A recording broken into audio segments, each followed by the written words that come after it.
It seems we are going live. So, guys, welcome. We are starting now. No turning back. Welcome to the Seasunsalsa podcast episode number 5. It's a round number. I made it to number 5 without stop.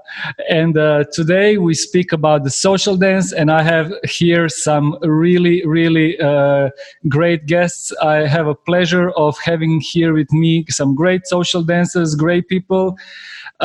It's good, when you do a podcast, you just select people you like, or no, in this case also people that are very active in the social dance scene, and kind of in my when I would kind of the people that I meet a lot at the events, not only kind of both socializing and dancing, so kind of the real representatives of social dancers, and as you will see, even more.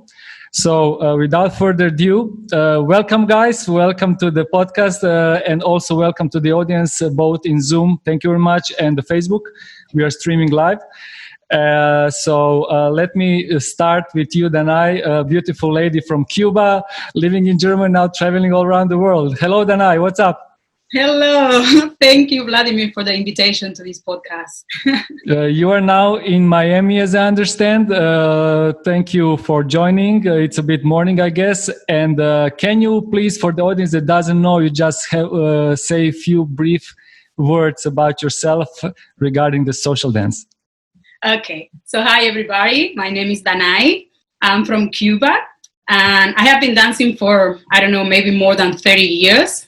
I started, of course, in Cuba when I was, 8, 9 years old, dancing on the streets. I didn't know there were other dance styles at that time. We only danced Cuban style there. So when I left my country, like in 1999, and I moved to Mexico, was the first time I saw like people counting to the music, 1, 2, 3, 5, 6, 7. I was like, what is that? Like, we don't count to the music, we just dance to the music. Then was the first time I hear about Susie Q, crossbody lead, all these styles. So I started dancing. And at that time... It was, yes. You said Mexico, it was event, or it was also somewhere in a club? Or where? No, we went to the clubs, but at that time, salsa was not too popular. So they were dancing mostly cumbia. And there was a radio station, they wanted to promote the music, and they contacted me. So I went with them. I worked with the radio station to promote salsa all over Mexico. So I got to meet a lot of salsa singers and go to concerts. And people started dancing a crossbody style. And actually, I also went to represent Mexico internationally. We went to LA Salsa Festival. At that time, I started to perform. And we brought there to mix it with quebradita, Mexican style. So then I moved to Germany and I started going to the congresses. So I became a social dancer. I stopped performing, so I enjoy more social dancing than performing. And yeah, I have been dancing for that long. And my first salsa congress was supposed to be 2001 in Orlando, but it happened the Twin Towers. I was here in Florida going to this festival, and I got canceled because of the Twin Towers situation. And yeah, so my first festival was 2002. And I haven't stopped dancing since then. I quit my job like 5 years ago, and then I started traveling. So I have been to a bunch of countries during the past years, and I always try to dance salsa in the countries I visited. So it's amazing community and a great feeling. That's already quite the resume you put there. So we'll try to get some information out of you regarding everything. I'll just say now that you're very young, and I'll introduce our next guest. Coming from Turkey, I met this guy a few years ago, and since then I meet him. It's my duty to meet him at least few times during the event festival. I know that by him I will never be thirsty. There's always be some good rum to share, and some good company and some nice talks. So Ayhan, hello and welcome to the show. Can you please say a few words about yourself? First of all, thank you for this opportunity. So, as you mentioned, I'm from Turkey. I'm born in Iran, and I'm currently living in Berlin. But I start my salsa hobby, let's say, in 2006. So I'm a beginner comparing to Danai. So my sister wanted to join a salsa class in university, and she didn't know how to go to my university. So I take her there to the salsa class, and the instructor asked me to stay there because there were lack of guys leaders as usual. So I say, okay, why not, since it's free. Then you know the story. I get stuck in salsa because I like it, the communication, the meeting new people part, and the music and everything. Till 2010, I was in local scene. I never performed. I'm kind of shy in that point, and I was kind of introvert by that time. So I was dancing in local scene. Then one day, just to surprise one of my friends, foreign friends, I choose a festival in 2010. Went there. Then I couldn't stop going to festivals every month when I was in Turkey.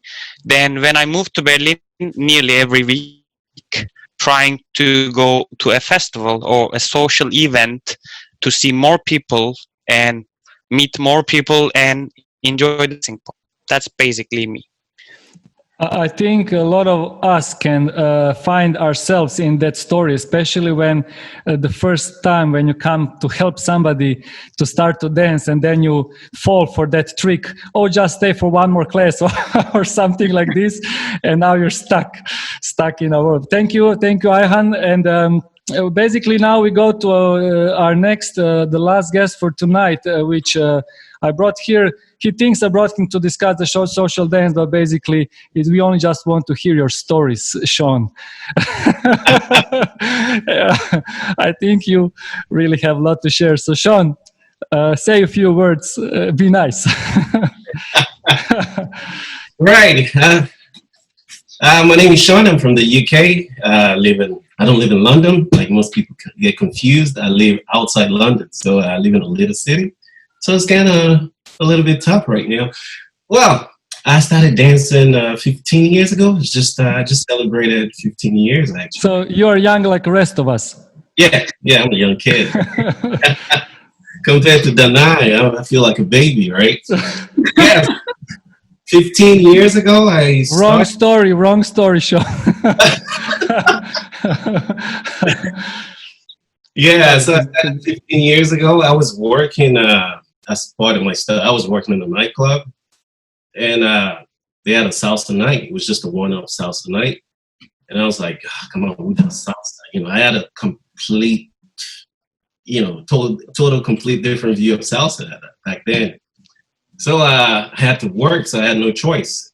But everything changed from the moment people started coming in. Unlike everybody else, my main reason for starting salsa was women.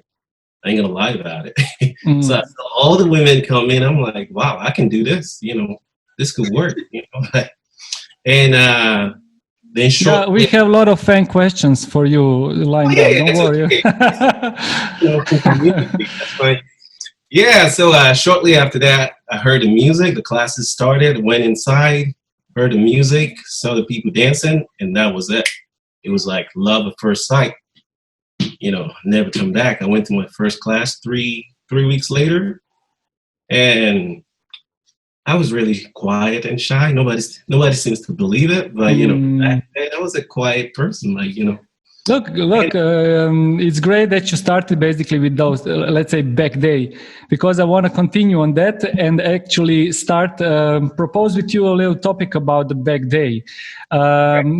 See, what I wanted to do is basically have a talk where we provide the space to speak about our thing in our social community. So you see, during a lot of the years that we had this salsa now, it's like since late 1990s, and we have seen the big development of the social dance. So why are you still sticking with the social dance, and what do you think about before and now? It's like you are obviously, you came for you said women, but obviously something more, I guess. You're stuck here because you started dancing, you started performing even, it's so yeah. I guess it's something also, why do you first like that social, why did you stuck?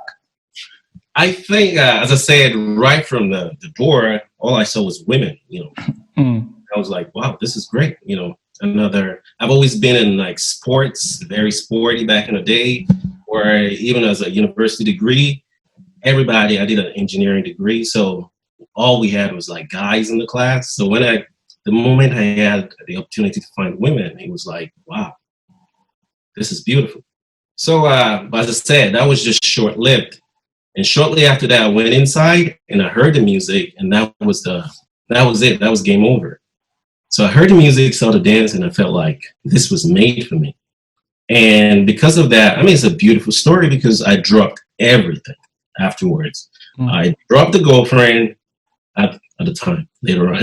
I dropped the girlfriend, quit my PhD, quit everything else just to dance. So when I had to call it an addiction, I mean, there's no other word to use for it. It's more than an addiction. And with regards to that, I kind of moved on. I started teaching. From there, started performing, started competing. But at the same time, I was always on the dance floor, dancing all night. I danced with everybody twice because I never drank. I never talked to anybody. I just danced. And that was just at the very beginning. Then later on, I discovered myself. I realized, okay, I can work better on teaching. I can work better on performing or competing. But I think the floor was made for me, really. I felt better. I felt comfortable on the floor. So I had to jack the rest. I'm like, I just want to dance. I just want to have fun. Do you think it's like with most of the social dancers, they go through the same certain phase, let's say like this? So for example, let me ask this to Ayhan. Ayhan, can you kind of also find yourself in Sean's word, at least for the beginning? I feel like we all share these same beginnings. Is like you come, you kind of don't expect it, but at one point you just focus. Is like partly obsession at the beginning. Is it something? Is the same happen to you? Yeah. So I should definitely agree with Sean's one statement first. I'm a mechanical engineer. So I study with 500 guys at the same time with 3 girls, and imagine that 3 girls. Anyways, so the attraction was free class for me, and also to be able to meet new people, and mostly women for sure. But then, like after several classes, when you see that you can achieve learning that dancing, the feeling of achievement, being able to do and perform that dance and connecting with the music and everything with the partner, it kind of takes you into the scene, and it won't let you go because you want to achieve more, you want to dance more. And by the time you start to dance with different people in clubs, local scenes, or events, you find out that you still learning, because every different culture, person and follower and everything, even just watching a leader teaching you something, and you want to achieve that as well. So it's kind of psychological feeling of achieving something, and it's also making you relax, losing your stress of your exams or work, or like it's a good social activity where you can perform your best hobby if your hobby is dancing.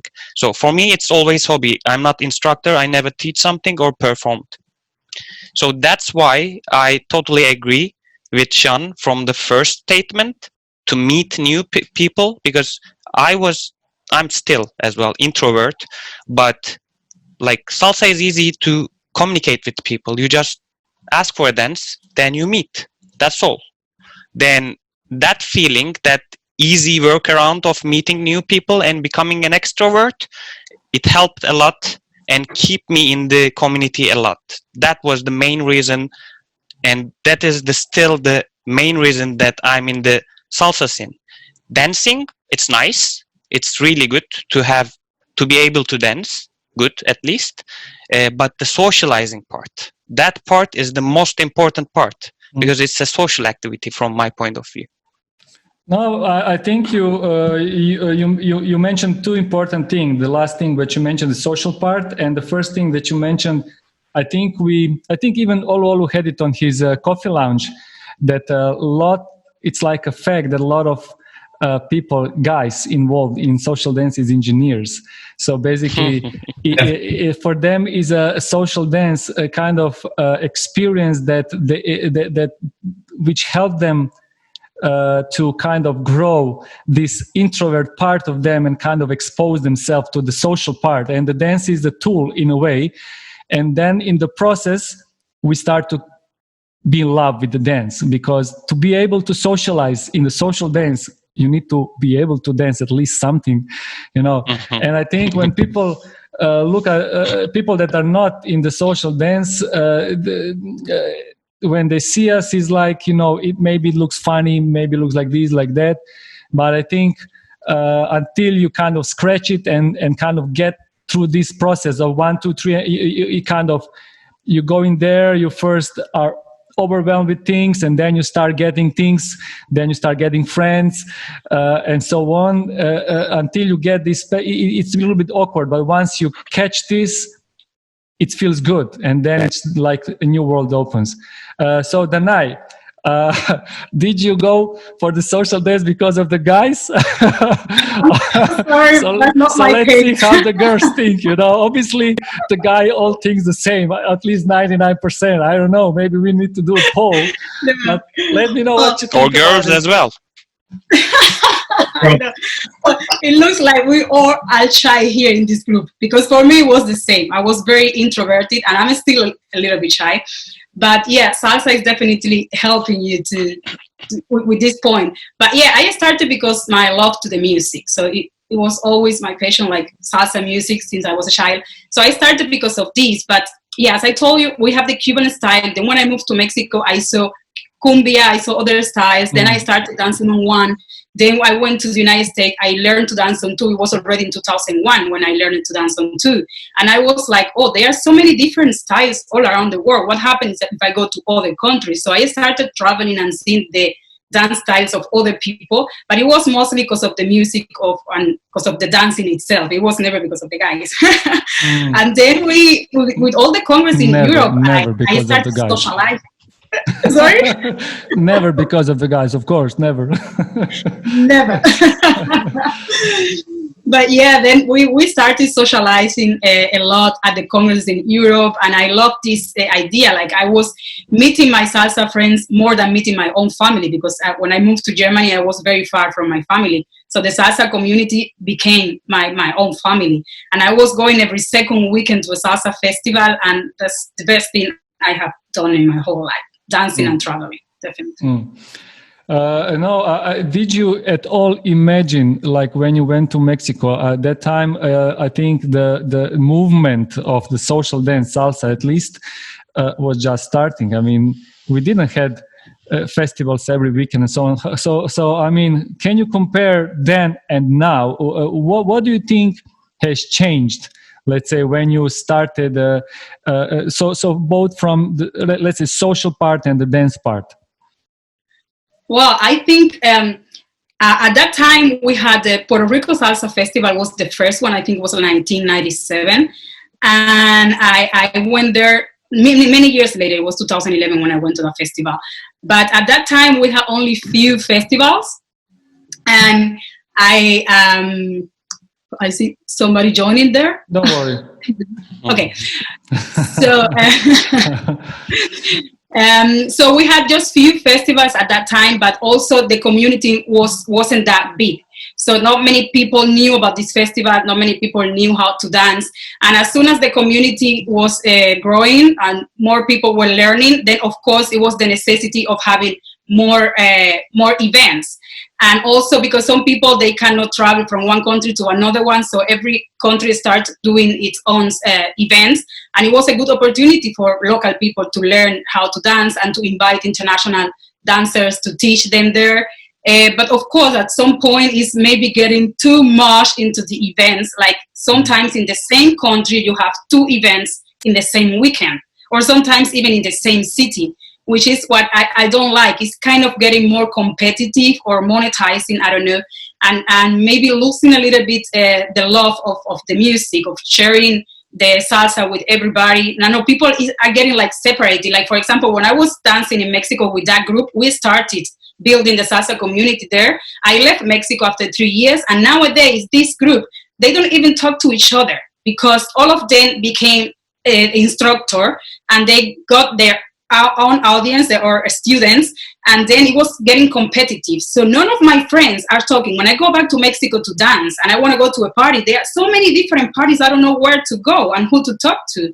So this is becoming a little bit sad at this point. That's my opinion. Well, I think as everything in life, until you keep it business out of the house is much easier than when it's business comes in. Maybe it's just a natural development, but it's one interesting thing that related to what you said, Sean. You are one of the social dancers, like many social dancers which are artists today.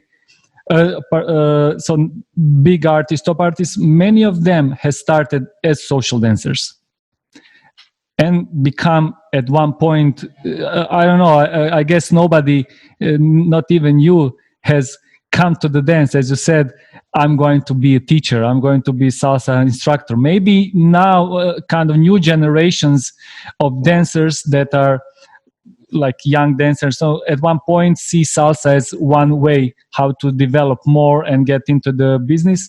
But I think a lot of the current teachers that are seasoned, let's say teachers, but legends in their own right, has started as social dancers.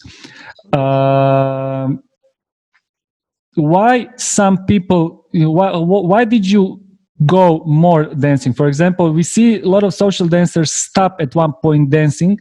They're satisfied, with what they know, and I guess it's they came to the phase that this is not for me. I want a social dance, but some go further and develop their skills and so on, becoming teachers. So, what was it for you? What was the thing that made you go the distance? For me, I think first of all is the love of the game. Pretty much, as I said, I love the music. Never heard it before, and I once I got into it, really enjoyed it. Really enjoyed the dance, and I'm one of those people, like, everything I do, I try to give 1,000%. Like, I give my best. Should we ask the audience? Well, I do the best I can. Okay. Right? So I do the best I can at everything I do. Semi-pro basketball player before, and well, that kind of happened around the same time I started salsa. I was quitting basketball and going into salsa at the same time, so that was good. But why did I carry on? As I said, is the love of the music, the love of the dance, and based on my personality, I have to do the very best I can, do it to the best of my ability, and for other people, I can't speak for other people. Everybody's different in their own ways. Like every circumstances is different. Some people come, then they disappear. Some people are just there just for the social side. They have like 1-2 dances every night. Some people want to perform. Some people decided, I want to be a teacher for whatever reason. I want to be a performer. And that's all based on their individual circumstances, right? So for me personally, it was just, I really enjoyed this, and I found like comfort on the dance floor rather than I tried stage, but I don't know, it wasn't, I worked hard at it. I tried my best, but I just, you just don't get that feeling for it. I could have done better, but I felt like I needed to pick one. No, I'm asking because I sometimes I read some discussions or hear people say that always is the old times is better than new times, of course. But I can see the reasoning for this because as Danai said, before she went to a club, everybody was the same, let's say like this. And now we have a lot of development being done. There's a lot of different layers of the social dancers. If you see like the event, international event, you will have a mixed floor with social dancers, beginners, intermediate, improved. Then you have a little bit advanced dancers. Then you want to be performers, artists. There's so many people coming there, and obviously maybe they cannot find the common language. Maybe now that's why we also have a lot of rooms, and before, when everybody was kind of equal on the same page, it feels like the atmosphere is like everybody's on the same frequency. So that's how it looks to me. What do you think about it? I would say, okay, back in the day, I'm talking 15 years back. We got some veterans out here.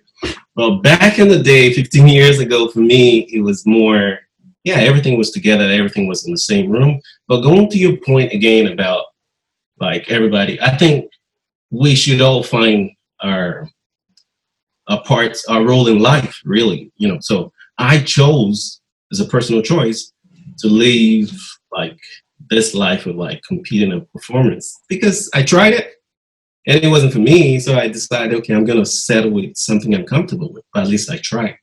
So somebody else is going to think performance is like the best they do. The social part is the weaker side. Or somebody else decides, okay, I'm just here for fun. I just want to drink all night, talk all night.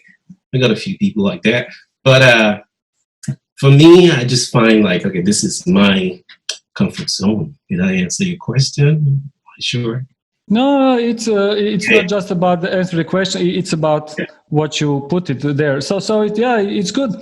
But I'll do what I was not doing too much in other podcasts. I'll try to involve the audience in the podcast. So feel free to ask questions. If I'm watching Facebook here, chat here, so I'm trying my best. And looking at you here, I'm trying my best to get my way around it. But just not to stay with Sean, because I want to hear also some thoughts from Ayhan and Danai. A question from Emmanuel from Netherlands. So for both of you, Danai, can you please say, although your so he asked, is there anything from social dancing you have taken and applied to your professional life? By your professional life is being a traveler, so that counts. So feel free to answer that question, and Ayhan, you have time to think about it as engineer and prepare.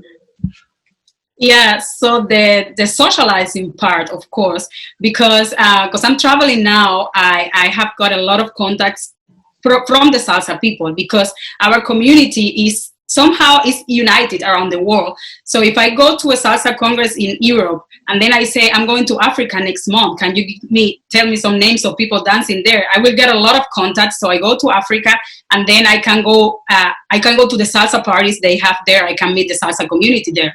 So this has helped me a lot in my travels, because when you travel normally and you Google salsa parties, maybe sometimes you just find like Latin parties where they play a mix of whatever, merengue, reggaeton, but you want to get to the real community where you can dance on two or cross body, or the other community that we're used to.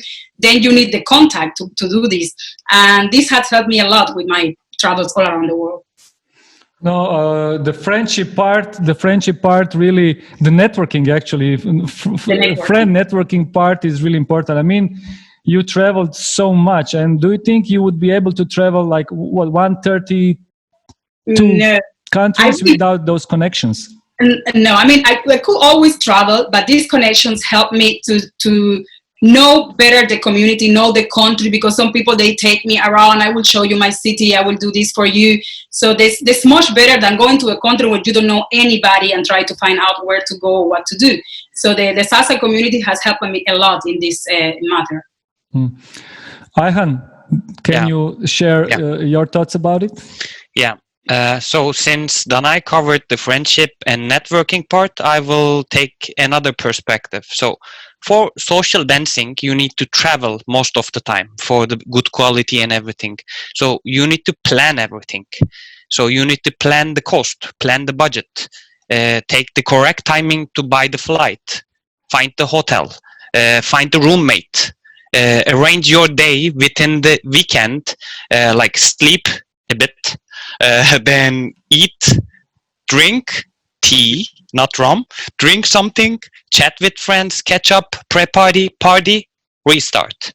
So you should be really professional with time management. I wasn't thinking in that way when I started traveling around the world for social dance. But by time, it made me improve myself in time management, and without even my knowledge, I start to use that time management skills in my work, in my daily social life, not just social dance scene. So, as an answer to Emmanuel's question, it improves a lot if you consciously seek for what you improved by social dance: time management, money management, and also nowadays with all the fusions around salsa, bachata, and kizomba, change management.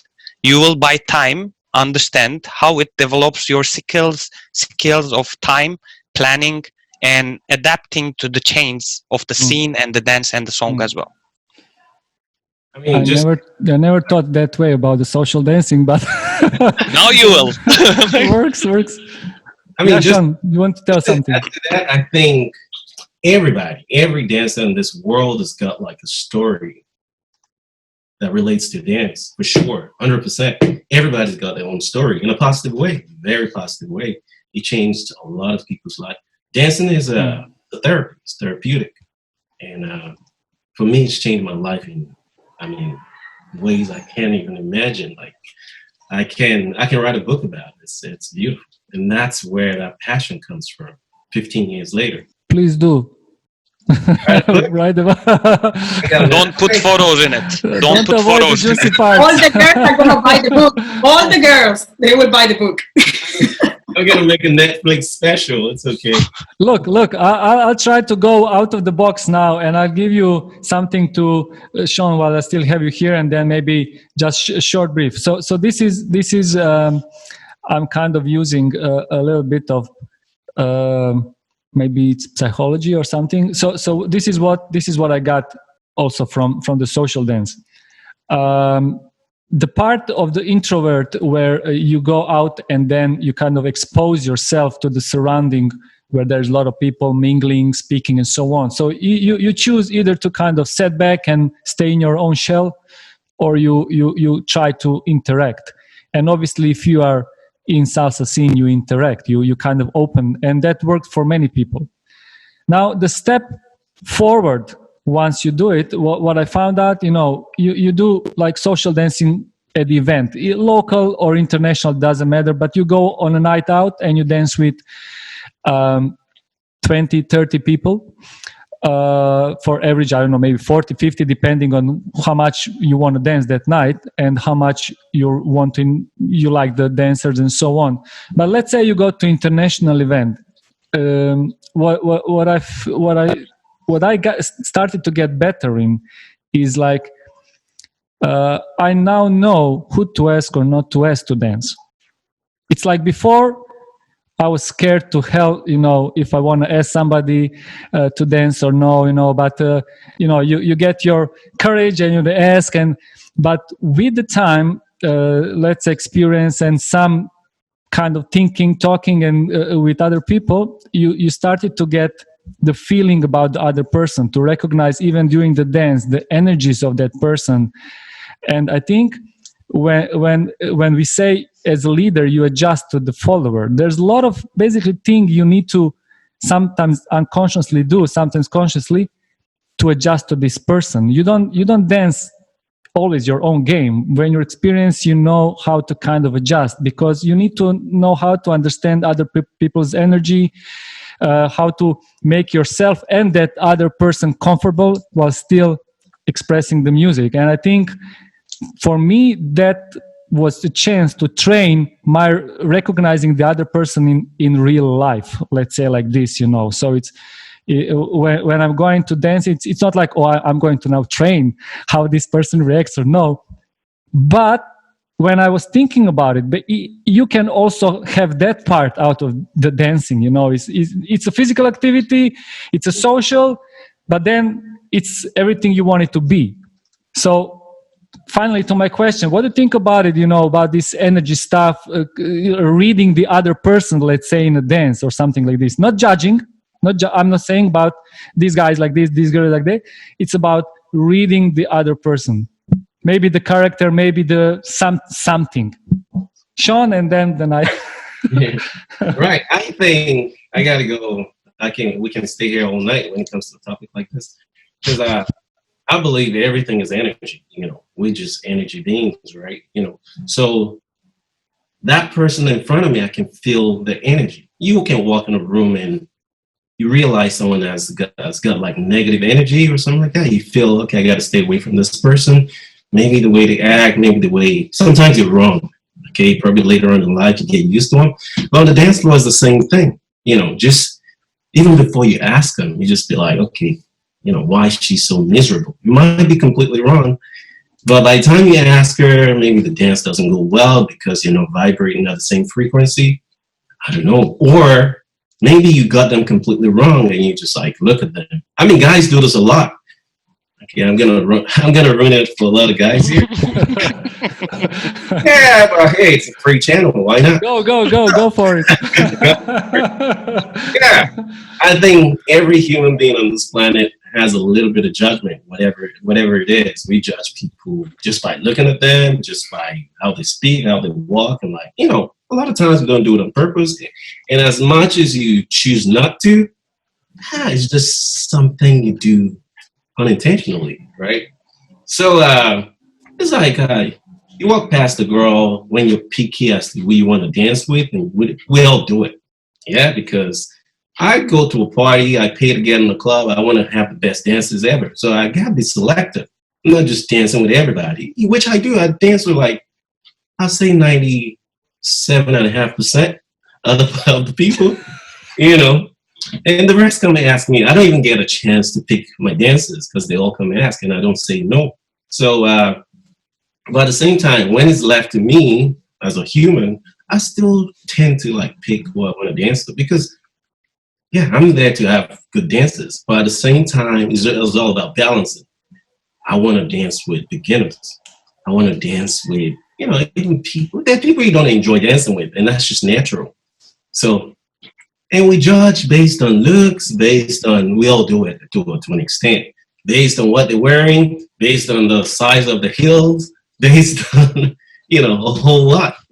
I don't know if anybody relates with me, but, that's my truth. No, I think everybody relates with you. I think in this modern world, everybody wants a little bit to be politically correct. So nobody likes to say it out loud, but I think it's a no secret. It's evolution made us that way. So everybody who says differently lies, in my opinion. So, but Danai, I would say that maybe the girls are. I would not say it for sure, but do you think that the girls need to be more careful with who they dance with, so they kind of develop this sense for not judgment, but kind of this energy tool or whatever, for the sense for the character, sense to feel the other person? Do you think it's even more important for the girls being the follower and maybe kind of being in a place where you need to dance with a guy who asks you, but maybe you can get hurt, you can get injured or something, with bad dance or whatever. So what do you think about this thing? Well, I'm like Sean. I don't like saying no when somebody asks me for dance, so I dance the whole night or I try my best. But yeah, of course, back on the times where the guys asking the girls for dance, at least in Latin America. But nowadays, you can ask a guy for a dance, and that's what we do in every Congress. And I'm a girl, so girls, we always talk to each other. So girls are always telling you, okay, don't dance with this guy because he's losing the time. Don't dance with this guy because he's very rude. So you always, so what's the point. But I don't like saying no. If I dance with somebody who is not treating me well, so I can always say, okay, you have to be a little bit soft because this is not a competition, rushing and dancing faster to the song. So you can always tell the person, but I don't like saying no to this. But yeah, that's a skill that you also develop when you're dancing. It's like me when I'm traveling. If somebody wants to help me, I know if this person have good intentions or bad intentions, because with the time you can realize. So if somebody comes to dance with you and maybe is a beginner or is an old guy or whatever, and you see he really wants to dance and enjoy the music, I feel bad saying no. Even if maybe I'm not going to enjoy this dance that much, but I will definitely say yes. And we all started from beginner. point. So I cannot say no to a beginner just because my dance level is better than his level, you know. So I feel bad doing that. But when you say no, what do you say? What are the lines? What are the? I mean, we know the lines, but what are the lines? Okay, it's always the heels, or I dance too much. I need a break. I need to go to the toilet. I need to drink some water. Things like that. Yeah, well, at least you try. You know, I think for the guys, if I say no for any reason, because of course there is always a point when you need to take a break. After I take my break 10 minutes, I look for that guy and I say, okay, now I can dance if you still want. So I ask back to the guy for a dance. That's the way I do it. I cannot talk for everybody. But yeah, because of course, sometimes you need a break. You are dancing for like a whole hour and you just need to take a break or to drink some water. And yeah, I do that and then I go and look for the person. So I mean, this is really nice from you first to say. What I think it's really like a big turn off for the guys is when the other person doesn't even show a kind of the nice way to say no. You know, it's like you can say in a you can feel if it's like she tried to say it nice. You know, I'm just saying as a guy, and I think. What it happens with many guys is we got no's from either the artist girls or the girls who want to dance only with artists. That's kind of those two groups. I don't like to put people in shells, but I think we can all recognize the guys what I'm speaking. You know, so at one point there's like we all want artists to dance.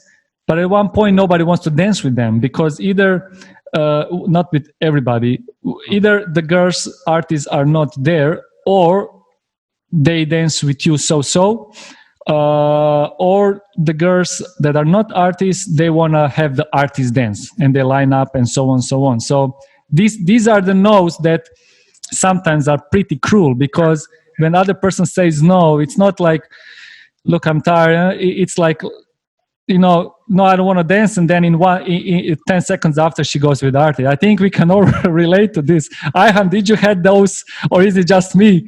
Those no's. Back in the time, I had those as well. Sorry, Sean. So you don't have them because you don't ask anymore? No, I don't ask anymore because I find the workaround for that. So it's a social dance, right? So it's dancing and socializing. If you can, like after improving your introvert to extrovert, if you can communicate with the people around you, mostly in front of the stage or DJ cabin, and become friends with them, it's pretty easy because everybody is open in salsa events just to talk, like on the floor. So not on the dance floor, but next to the stage maybe. So when you become friends, you don't have to even ask. Except Mario. Mario is not dancing next to the stage. Mario, I see you. He's always in the top right corner, in front of a door to take the air to come in. He selects at the beginning, at the entrance already. Yeah. I mean, sorry, Carrie. Sorry, I thought you. So from my point of view, if you become friends, like kind of friends, then you don't need to ask. And even if you ask or if she asks, it can change. No one will say no because you are friends. You don't want to say no to your friend, even if you know she or he sucks at dancing, because it's a friend. And this is coming out from the socializing part. If you can focus on communicating, chatting, making a connection other than dance, because dance is a connection as well, but talking and getting to know each other is a connection, an easier way of connection instead of prejudgments or try to adapt the followers' movements. So first be friend, then you won't get no. I will get no after this comment for sure. Yeah, but you cannot expect to know everybody. The idea is to become friends, maybe starting with the dance floor. That's, you know, it. Of course, I agree with you that friends should not say no, but in the event you want to meet other people, why not dance with artists? Many people really want to dance with artists. I'm not against that. I'm not. I'm just kind of not. I mean, everybody can do what they want. but we are now saying about this no part, and when we see basically kind of certain groups of people just dancing between themselves, and that is basically kind of it came to the point that, as I said before, and Sean, maybe you can comment on this, that we all kind of want artists to dance, but at one point it's just we don't care. When I say we, it's not like me and you, but it's kind of a general feeling between the social dancers that at certain point just don't count on the artists. It's like they are not part of the same floor. It's something like this. So can you comment on this? Oh, sure. Yeah. I mean, like, I'd say back then, 10, 15 years ago, it was, I feel like they were dancing more. It's only of recent that it got worse. And at the beginning, I was like, I gave no excuse for anybody. Like, no, that's part of your responsibility. That's part of your job description. You got to dance with everybody. I know you got to perform. You got to teach. But at the same time, this is a social dance. It's no ballroom or something like you got to go stick in a corner dancing with the same partner over and over again. You know, it's a social dance. We got to mix up. All these people pay to come to this festival to dance with you, to take your classes, to see your shows, to dance with you. And that's my thinking at the time. So I had zero excuses for him. But now I tend to understand a little bit why they don't. I'm not making excuses for artists, like, I mean, the big name artists. You know, why they don't dance. I mean, come on, we got likes of Terry, Mario, Super Mario and stuff. You know, they dance all night. But everybody's different. Everybody's energy level is different. I don't know. Their circumstances is just different. So, but my opinion, I believe people got to come on the dance floor, regardless of if you just finished a show or just finished teaching. At least if you got to spend 1 hour, 2 hours. Yeah, people like myself, we don't have shows or, you know, still, you know, I have to compensate with dancing all night, pretty much. I completely agree with you. I mean, being an organizer, I know how much, especially how much we put a lot of things on artists' expectations. A lot of classes, they need to do preps for the show. They need a show to do, so they are not machines. But I cannot just shake the feeling that the atmosphere on the dance floor can be better if there's artists, when the artists join with like great intention. And I think it happens on every festival, but sometimes a little bit more, sometimes less. And I think it's maybe just kind of a wish to have all these people engage more with the audience, which of course they did before the commercial, let's say, before the industry got really a big, a lot of opportunities, a lot of, you know, so what the artist normally cuts off is something that doesn't provide you with money, and that's kind of social dancing. Workshops, yes. Social shows, yes. And then the social dance depending on your energy level. And of course, everybody's different.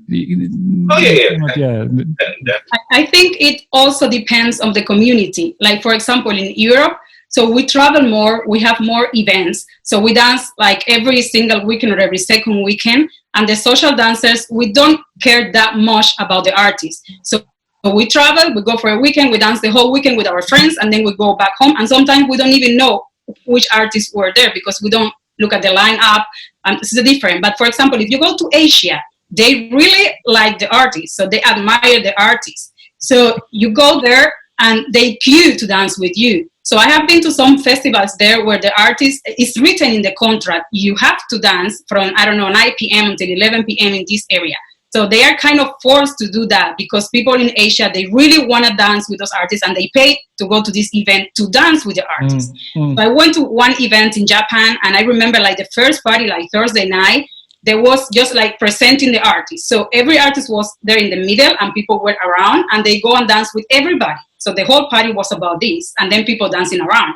And when I was there, because all of them were from Asia and only the artists were international from other countries. So they thought I'm an artist too. So when I went there on the Saturday night, I didn't even pay. Like they welcomed me. Oh yeah, just go there and that. They took me on the stage, and I was like, but I'm not performing. I said, no, no, no. So the artists were on stage, and there were people queuing down to go on a stage to dance with the artists in the middle of the party. So it's a different style. So what I'm kind of, not conclusion, but what I'm kind of getting here, in one way, in Europe, we want to have everything from the artists. We put them in workshops, shows, social dance and everything. And of course, at one point, there's a limit. And maybe, you know, we should put less expectations. Of course, I understand a lot of artists are trying their best to satisfy all criteria, but obviously it's not. So maybe also organizers need to worry when they make their schedule and pay attention to how they engage with the how they make the schedule for the artist. But I also have a feeling that being an artist now is more about making the progress to the top A or top B or B kind of the class of the artist. So many artists basically put also their efforts in providing the best shows, providing, they want to be kind of, not the superstars, but they want to engage in the art, and the social dance is kind of the left out of their kind of goals. Is like second or third goal. So that is also part that kind of, I think we as organizers can make a better job putting less work on artists, but I think also there's a lot of now business opportunities for artists if they are really good shows and kind of workshops. So I think they focus more on that than the social dancing, something on those lines, I would say. But Ayhan, what do you think beside the artists? Let's put now that topic on ice for now. What do you think is much more or the same important kind of the ingredients for making a good atmosphere at the festival or the local party? We will say alcohol. We have one question waiting for this, but I don't want to spend it right now, you know. By Lois. So Loic. So, but later. Yeah. So for me, like for a good atmosphere of a social dance event, it should be music, DJ, dance floor, air conditioning, the mindset, the skill set of the DJ. We can count all of them, and we will go back to this 5 or 6 different elements later on. But the most important part from my point of view, the social dancer, is the crowd, human beings there, because I want to dance with them. At the end, social dance is a partner dance, and the most important thing is to satisfy your dancing, like you want to satisfy your dancing feelings with good dancers, qualified dancers, or the people that you can enjoy the time together and have fun together.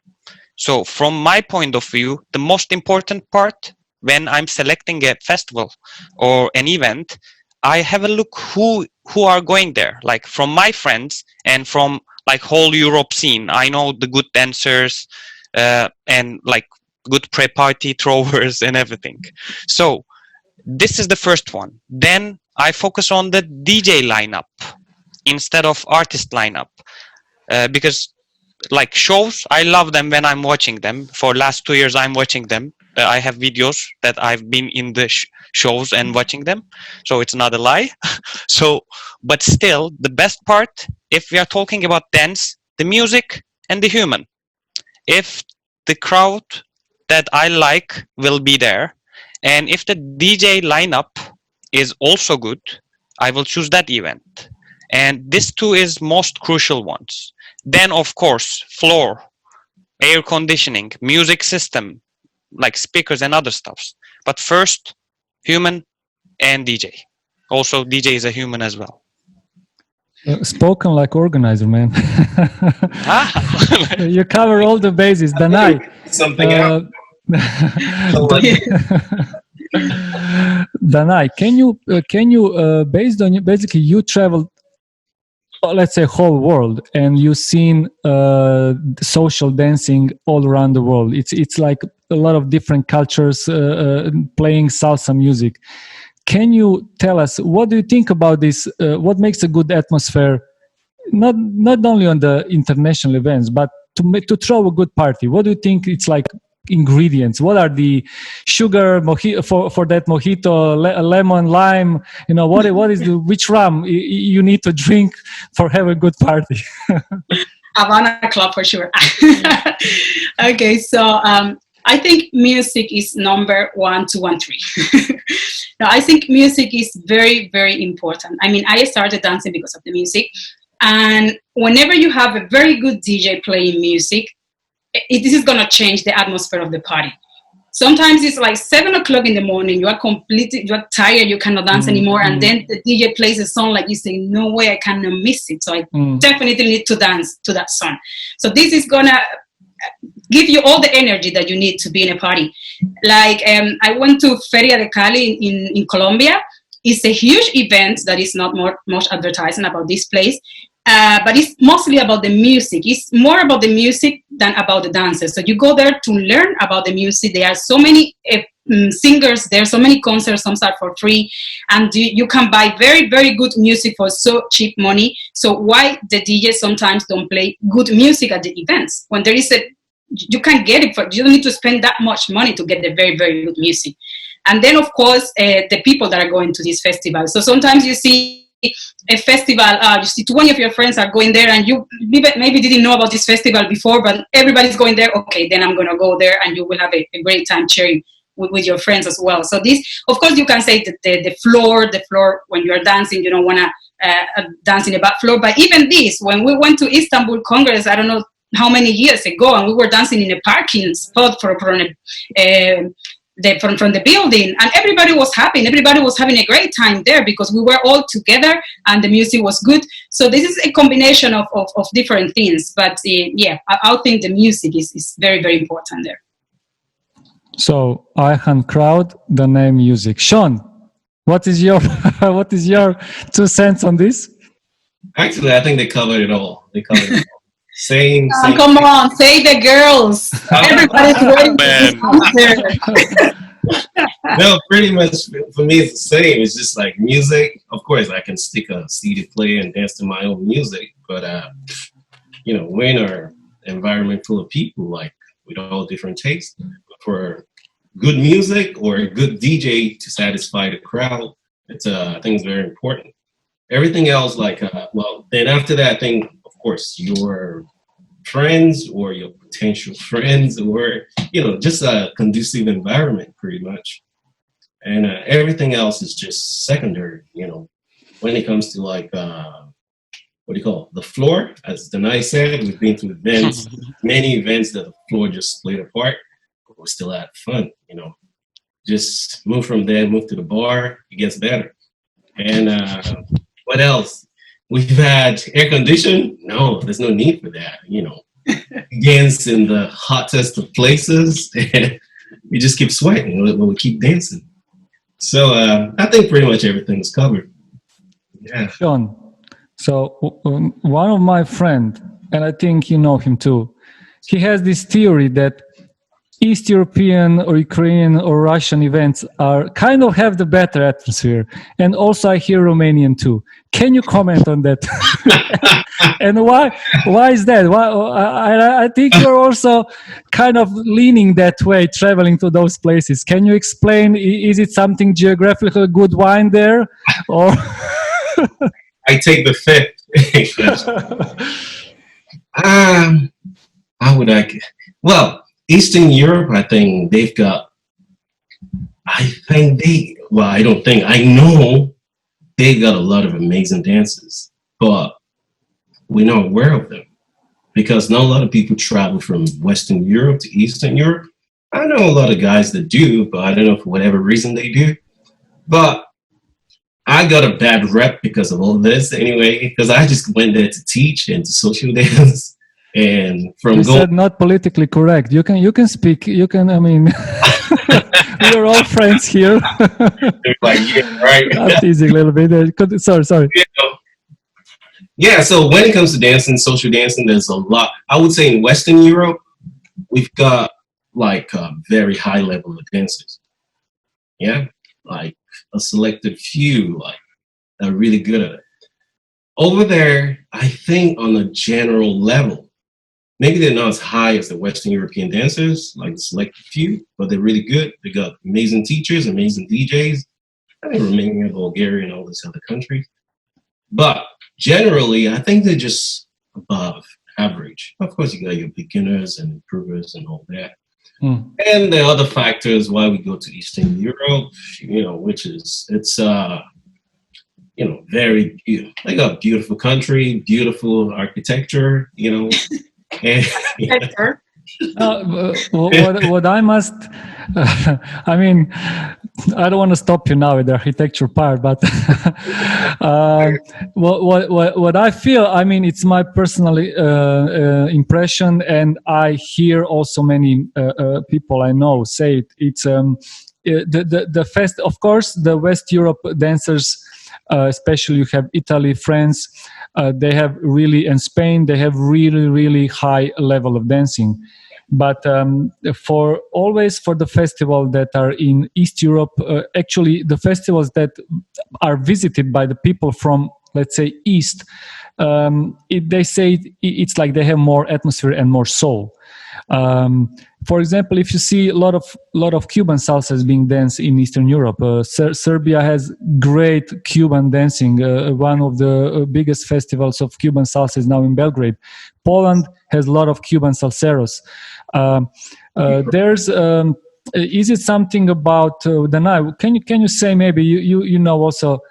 So we switch also to let's say to the girls' perspective. Do you and my personal impression is when I go to dance in West Europe Festival, I never had that fun. I never had that nice connections with other dancers, and I can see that a lot of hardcore social dancers like to go to the East Europe. Of course, I see the comments: cheap passes, cheap alcohol, and great partners. So is that only the secret, or is there something in the character, temperament of the nations, different cultures, and maybe you can compare it to Latin America and Africa or some other places you visit? Do you see this, or you think it's in Europe everything is the same, every festival has the same energy? No, I think definitely like festivals are different in different countries. Like after I went to the festival in Robin last year, I did a tour, a road trip in the different Balkan countries. And I realized that when I went dancing there, it was mostly Cuban. So like everybody was dancing Cuban styles. So it depends of what are you looking for and your ability to adapt to this situation. Because yeah, everybody knows I'm Cuban, but I prefer dancing on two. That's not a secret. So everybody knows that. But I go to this place, I kind of go with the mentality, okay, I want to dance with the best dancers on two here because maybe I don't find any. So I just dance and adapt and I do my Cuban style there. And I had a lot of fun. I went to an event in Macedonia. And I had a lot of fun on those places as well. And if you go to Russia, or if you go to those other countries, as a guy, of course, it's going to be better for you because there are a lot of girls there, more girls than guys in general in those countries. And even the girls, they learn how to lead. So there was a time when everybody wanted to go to Rostov. All guys wanted to go to Rostov, so no girl wanted to go there because all the guys were going because there's enough girls there to dance. But I went to Rostov and I had a great time there. Even there were more girls than guys.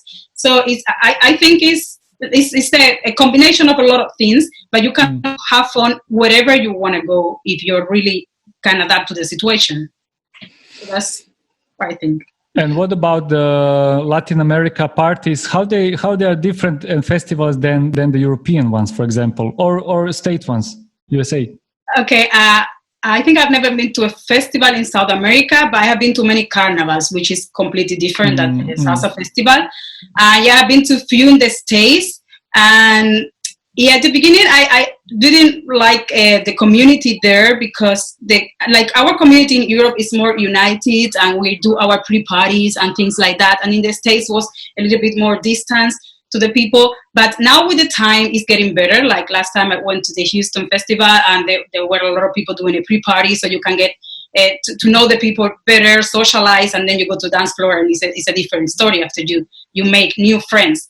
But yeah, like in Latin America, now like dancing on two or crossbody is also getting more attention than before. Like it was still a lot of cumbia or a lot of other styles, because we have tango in Argentina, you have samba in Brazil, so it's a different community. But now it's getting more attention to this. I know they used to have some festivals like in Peru and other countries, but I've never been to those festivals.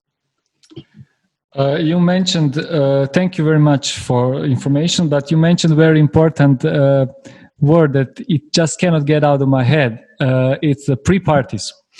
So I was actually very surprised a few years ago when some artists from States have told me that basically the pre-parties are European thing.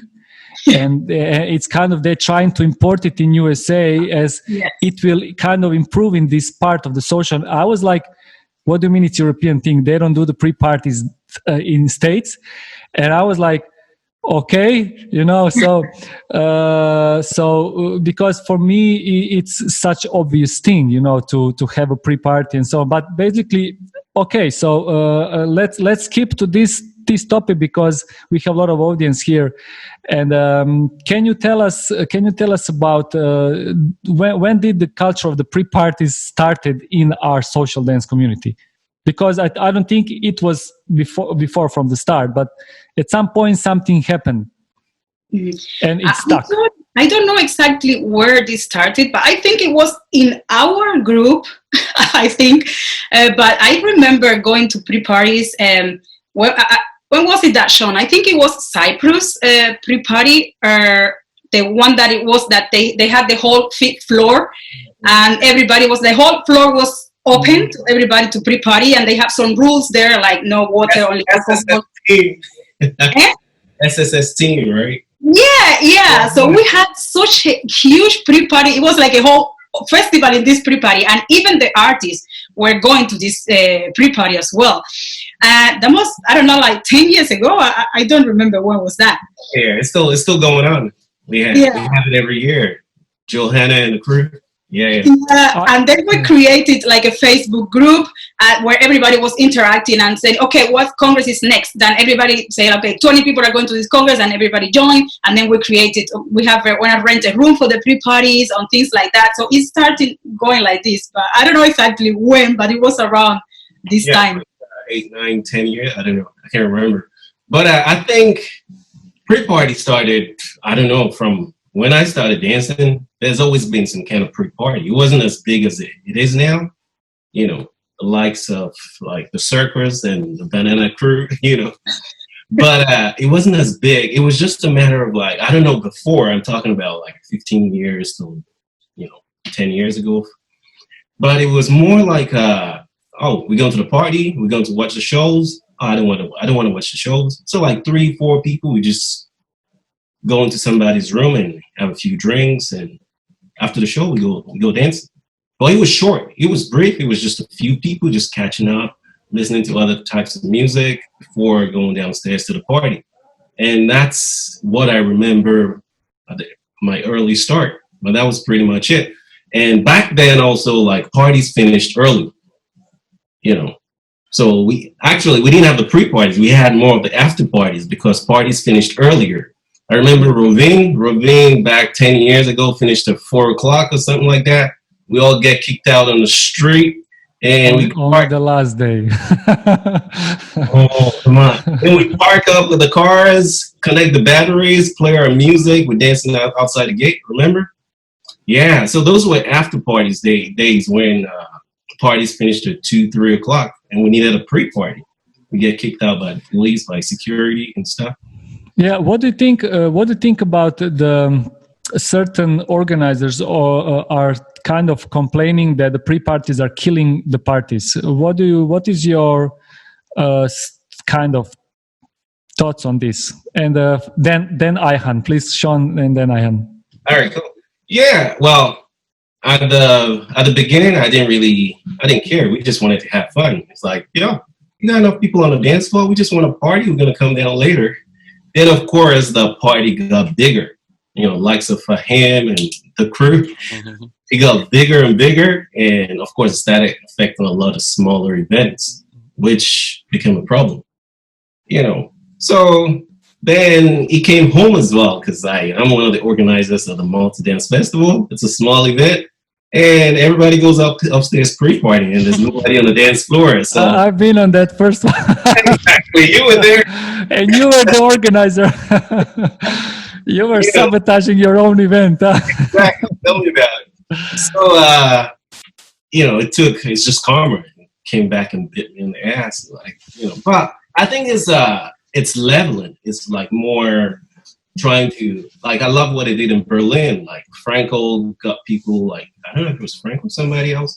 Some places provide rooms for you to pre-party with certain limitations. Like, okay, cool. Can you turn up to the party at like 12:30 or 1 o'clock? So, and so we had this kind of agreement, this kind of arrangement, which was fine. So Ayhan, can you comment on this? And also, what are your opinions on these pre-parties have, in a way, got how to say produced certain certain cultural phenomenons? Like we have now certain groups as a result of those pre-parties calling themselves different names. The last name I hear last update is Circus. And what do you think about their contribution to the social dance community? And how did it all happen? Yeah, since we are at the topic of pre-party, cheers with Bacardi. So the thing is, as we say that in our previous topics, like everyone can do whatever they want, right?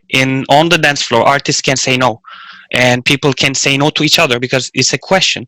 And since we already paid everything when we entered the festival, it's our choice to enjoy it in our rooms, like with 5% or 125%. It depends, and especially it happened. It get bigger when festivals getting bigger, and when it's like in 2 a.m., whole dance floor is fully booked. There's no space to dance. Like we already started our pre-party. It's 5% or 100%. I don't care. So why I should go downstairs to get stuck in a dance floor which I can't dance? And I can't enjoy the dance, the music, because when it's fully crowded, you are going to sweat a lot, right, as well. So instead of that, I choose dancing and pre-partying and leaving people who are dancing there more space. So it's a win-win. It's not a lose for organization. If all the pre-party holders, like our pre-party is 100% and I know lots of pre-parties. Let's don't name it with the group Circus or Banana Republic like Sean mentioned, or SSS. So everybody is doing pre-party. Just because we opened the doors to everyone as a group of friends, and somehow it had a name of Circus in Istanbul Dance Festival after a belly dance show, something. I don't know the reason of the name. Then we get in the spot like, hey, these guys are killing the social dance. No, we are not. Like, I can see all the survivor photos of the festivals. I like to be in that photo, but I don't spend 4 hours waiting for that photo. No one will do that because we are already wasted with the rum or any alcohol, but we are able to dance as far as I hear comments from the followers. So we are dancing till 6 after the pre-party and being in the survivor photo. I know some social dancers watching the shows, dancing 2 hours, then going to sleep for workshops. So they choose that way, we choose this way.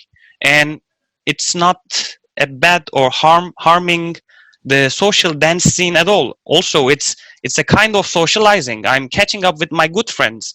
I'm meeting new ones.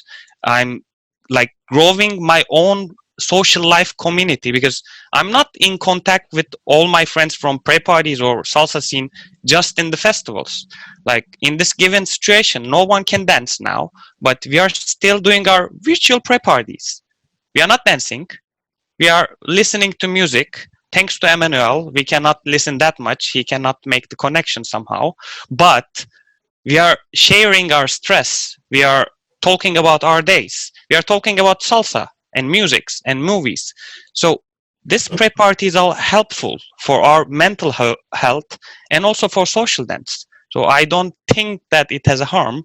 And name, it differs. It can be circus, it can be XXX. Who cares? I don't care, to be honest.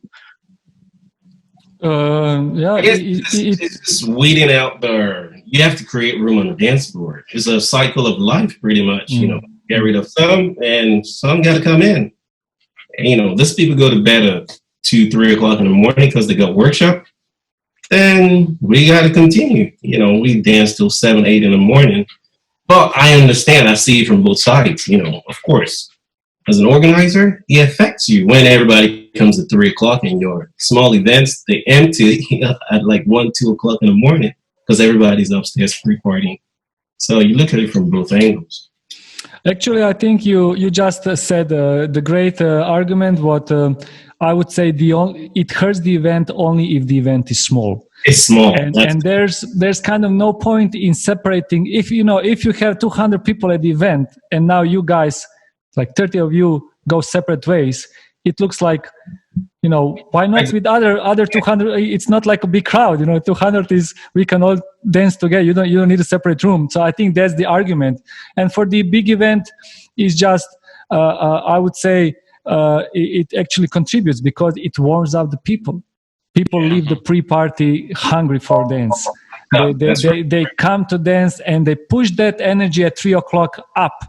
So I actually, it brings the additional thing. And I think also one of the things why people are a little bit kind of, some people, of course, not just the organizer, but some people have not the connection with this type of partying, is like everything that kind of separates from something. It's like they feel it like, oh, they're elitist. It's like they speak about artists, oh, they're going to the backstage.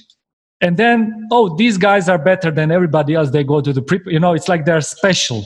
So I think all the comments are about this, but I don't think they got to be taken serious. I think these things are really providing a great fun, great connections between friends. Because if you're doing the days of workshops, doing the nice dancing, where's the social part? You need to interact aside from the dancing part, there needs to be the social part. So aside from the smaller events like in Malta, where Chris and me were in the room waiting for everybody to come, and Sean, the organizer, was in the pre-party room.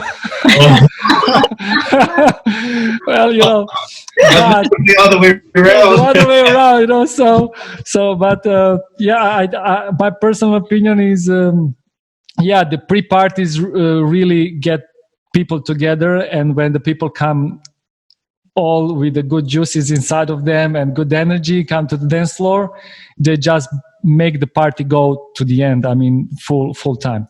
Danai, I mean, you are, I don't see you too many times on the pre-parties, but you seem to dance non-stop from start to finish. For you, I mean, you don't need a pre-party, although you go, but so how is your passion for dance so much? And do you drink? Do you take something?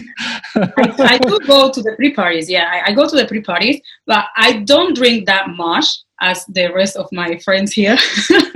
So I have a drink, and that's enough for me. I go to the festival because I love dancing, so that's my first purpose. So I go just because of dancing. But yeah, as I say, the salsa community has become my family. So I definitely want to spend some time talking to them, because on the dance floor, you don't have time to talk to anybody. So I like the pre-parties for that, for socializing, it, like asking, oh, have you been? You know, this part is also, we need this for our souls as well. I mean, I'm becoming older and older. So I used to dance until 11 o'clock in the morning a few years ago. But now, of course, like 6, 7, you are getting tired. So it's not bad to enter the dance floor at 2 o'clock in the morning. Then you can last longer. But I cannot enter the dance floor drunk because then I cannot make it to the end. Definitely. No. But yeah, I do love people. It's part of the event for me as well. We are all different, and we are. For some people like Sean, it's completely the difference. He cannot go to the dance floor without any alcohol. Exactly. Yeah. No, that's why you're all different. But look, I have 1 or 2 more questions for you, and I'll now give the audience more time. Feel free to ask questions if you want. I'll try to look more to your comment feed. I usually don't look during the conversation because I cannot speak with a guest and then all the time look for comments, but I'll leave it to the end. If you have some questions, feel free to ask. So one more thing that interests me personally, what do you think about I feel that the social dancing today, when we say about the social dancing on the dance floor during the local party, and not the culture, not the pre-parties, but the dancing part, with the last 3, 4, 5 years, in let's say there's a lot of development in salsa dance and mambo, and we have a lot of influx of Afro-Cuban solo shines and a lot of body movement and stuff. And there's a lot of ladies boot camps and then performances with solo, kind of without partner. And that, do you think, and that transfers to the dance floor? So, for example, do you feel it now is your partners or the dance has changed? And in which way do you think has changed? And maybe we can start with you versus, let's say, I don't know, 5, 6, 7 years ago. And is it a positive way or not? You know, all the fusion part that now we are having on the dance floor. Well, I think it's positive. I see it as positive, really. Like as what? As much positive. Positive. Positive. Yeah, it's positive. You know, adding like this fusion to it. Like, you know, it could be hip hop, it could be Afro, it could be something else. It's not my style, really, but I see the benefits in it because I think that's just part of like dance evolution, pretty much. You know, if we probably wouldn't have a 1 or 2 today, if not for Cuban and all this stuff, right? You know, so that evolved into something else. You know, a lot of people are talking about bachata sensual. As much as I'm not a big fan of it, shut up. I respect it, you know, because it's a new style and it's gone up in numbers. So I think, you know, and even when you look back, I don't know, 15 years ago, there wasn't a whole lot of like footwork shines and not as it is today, you know. So now all that's kind of like grew like so big, body movement. So it just increases the whole, you know, all the elements of dance, you know, musicality. Nobody ever thought any of that back then. They don't teach you, they tell you like, oh, you got to have it in your blood. But some complain that this development where the dancers worry about a lot of musicality, a lot about their styling, movement, takes away from the connection part. That's right. That's right. I think that's the downside to it. That's the downside to it because a lot of people now focus on this and forget about actual dancing with your partner. You know, I was in New York many years ago and it was more like, oh, let me do some shines. And I'm like, yo, hey, it's a partner work right now. Like she just broke away and kept doing her thing for like half the track. And I'm like, you know, but because that's the structure they've been taught, right? So I think that's the benefit of it, you know, which is like part of the evolution process of salsa. And on the other hand, the downside is like we're coming away from originality. What do you mean? What do you mean by coming away from originality? Like I think kind of like bachata or even kizomba, you know, that's why we went into this divide, which is beautiful. So the salsa purist, they still enjoy that. Like I'm one of them, you know. I don't enjoy bachata and stuff like that, like, you know, side dances. So I think we should still keep that rather than like mixing it all up. So that originality still stays. Well, I do like fusions, like all these different styles mixed with salsa, because if you think about the background when salsa started, salsa is already a mix of different styles. Like we got Afro rumba, like Africans when came to Cuba as slaves. We get a little bit of danzón from, I don't know, France and Haiti, all the Creole community. We got Latin jazz coming from maybe United States, people going to Cuba. So salsa, it's coming from a mix of different styles.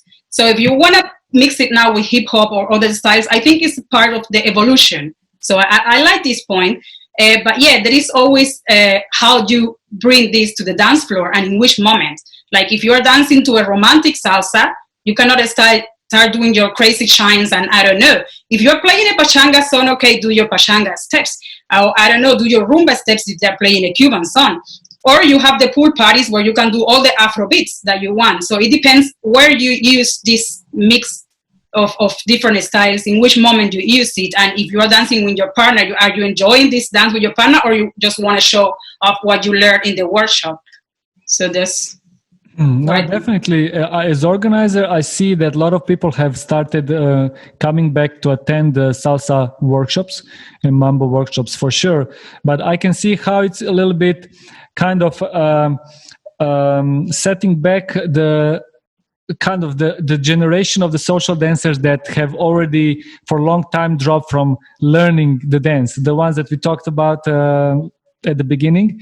So for example, we have a lot of social dancers in the scene that are not attending workshop anymore, and the dance has changed in last 3 years. So Ayhan, do you still attend workshops? And if no, why? And how do you see this? How do you see this development? You know, how do you see? Do you feel that do you talk with your friends about what are these new stuff the people are doing on the dance floor? I just want to connect and dance. Can you tell me a little bit about that? Yeah. So I'm not doing workshops anymore. I've been last time 2 years ago at Terry's workshop, then Super Mario's workshop as a watcher. But I prefer to choose my teacher by myself and take a private lesson, like I took from Tamba. I want to take from some other ones as well. There's a list. But talking about the fusion of the salsa, the like changing scene, like it happens to everything. It happens to dance. It happened to bachata. So it can look weird at the beginning, like every new style, let's say. By time we get used to, and by time I'm pretty sure the weak hands will be shaken off and it will be take out of the scene. So if you create a crazy salsa fusion with like tackles on the air and like acrobatics, and if you injure somebody on social dance floor, then you will see that kind of salsa fusion is going to be eliminated by time.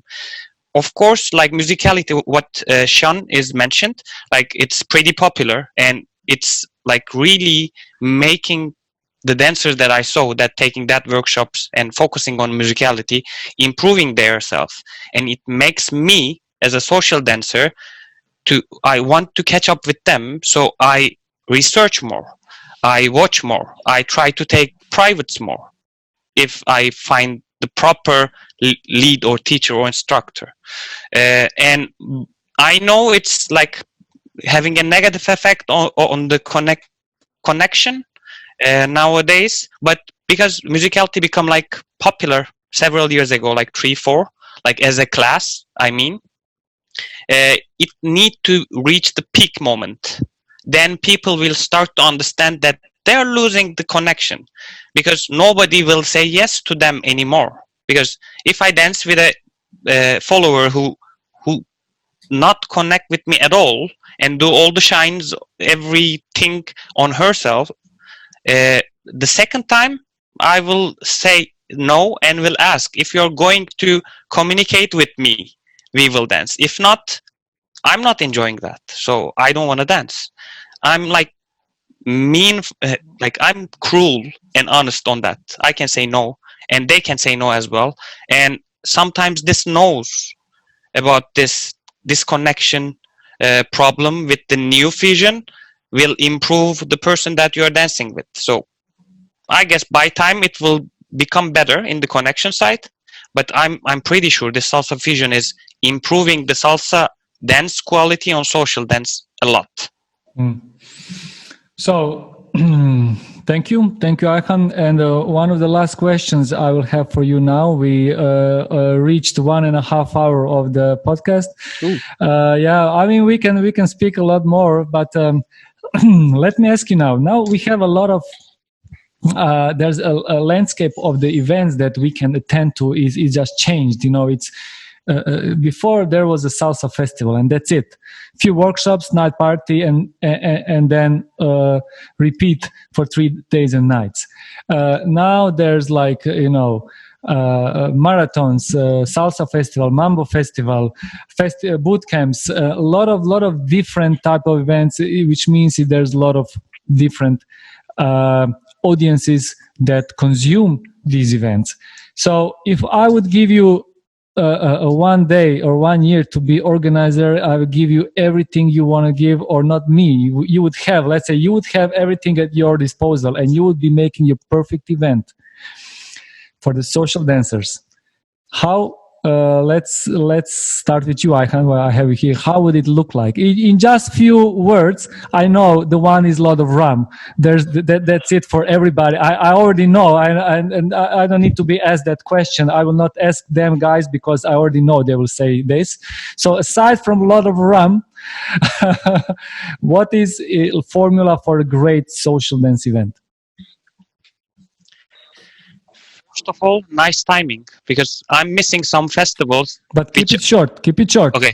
Keep nice it short. timing. Like boom, yeah. boom, boom, boom. Nice date of the year.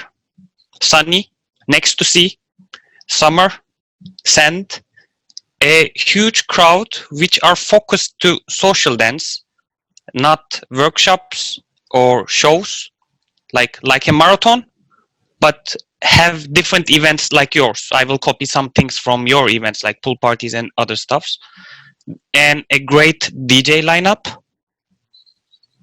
That's all. It's pretty basic from my point of view. If you're going to do it in summer, you need to do it summer in Australia, because everybody would come to my event, not yours. It would be That's why I'm not organizing any. Thank you that you're but okay, I got your point. Danai, can you tell us your perfect what does it has like event? For me, it will be first of all live music. I love live music, and without music we don't have any events. Then great DJs. I would like a pool party, so summer would be perfect, but the pool party, because the atmosphere is completely different to the night party. Good community, like a lot of social dancers and less shows. That would be mine. When you say less shows, what does it mean, less shows? Not 3 hours of shows. Performance, I mean. What is good for you? How many? 5, 6, 7? 1.5. 1.5 show. 1 hour. Hours. Did you say workshops or no workshops? Yeah, workshop is always good for people who wants to learn. So I would say yes. So basically a salsa congress that features live music and has a pool party. And if you can have a 24 hours room with music, I'll like it too. And also marathon.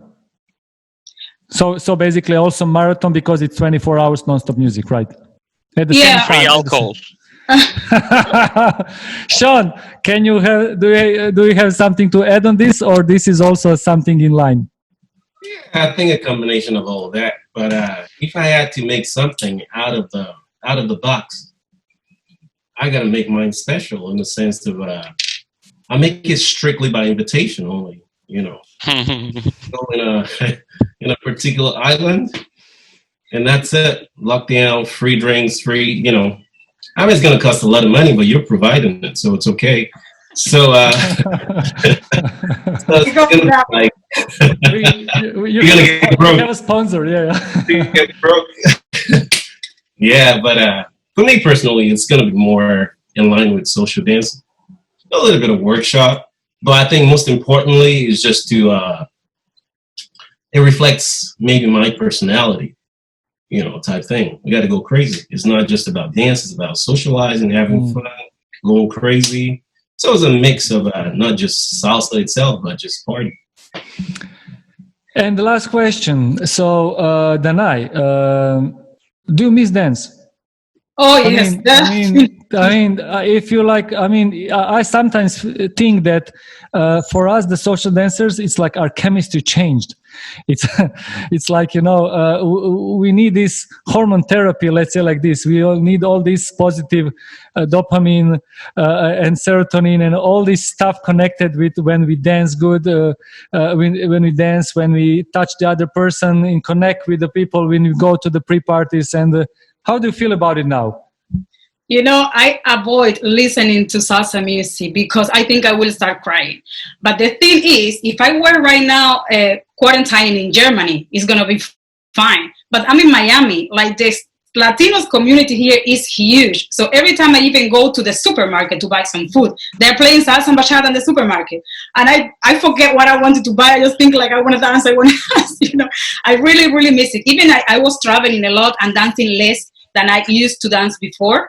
But still, I was going to a lot of local parties in whatever country I was. So I was always dancing or trying to dance. So like 2 months is like too much. Yeah. Ayhan, how it is for you? How are you struggling? Do you have some secrets? Do you go to privately find some with some friends and have some parties in the room? Or? No, unfortunately. So, like just 2 weeks ago, I was watching a show in Turkish TV series, and as a background music, they played bachata. And I text my friend, I missed dancing bachata. And I'm not dancing bachata for, I guess, nearly 6-7 years, if I'm not too drunk, of course. So I miss even bachata. I even start to listen to kizomba. And trying to move with it, trying to make the steps. So I can say that I miss dancing, but also I missed catching up with my friends, my community, and dancing with them, not just dancing. Thank you, Ayhan. Sean, for me, are you missing the dance? And if the first party would open and be kizomba, would you go on it? Oh, definitely. I'm good. Just to get a drink. Surprisingly, I don't miss it that much. Right, the first 2 weeks was kind of tough, just staying at home. I live in a place where I know nobody. I hardly know anybody around here, so I just stay home. So like Danai, I just don't listen to any salsa music. I don't feel the need to dance. I actually feel good. Can go for another year, maybe another year. But I actually feel good. And I think for me, it's a break. I needed this break. Like, we're talking 15 years straight, like non-stop. So this is a good break. It's been 2 months already. But, and what do you think when it opens again and people start? Will you go crazy again? How do you think it's going to be developed? I hear some artists are kind of betting on which event will open first. Oh, really? No, I'll take it slow. I think this lockdown has been beneficial in so many ways, and it's like you gotta do something different. Oh, come on. You don't know, Sean. He said, this year I will go to less congresses than last year. I will take it slow. And then 50 congresses in a year. Come on. As soon as they open, he will be the first one dancing there.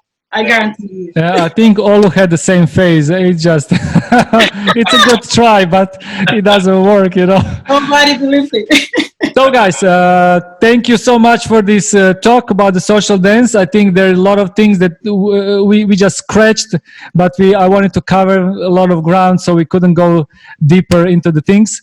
Thank you, Danai, for joining from Miami. Thank you, Sean. Thank you, Ayhan, and thank you for your great audience tonight. I haven't addressed some questions that I got. Loic, maybe next time, but hoping to see you soon enough live, and then we'll test this theory that Sean said about taking it slow. Thank you. Good night, guys. Good night, guys, and good night, everybody. Ciao. Good night. Thank you, Vladi. Thank you. All the best. Bye bye.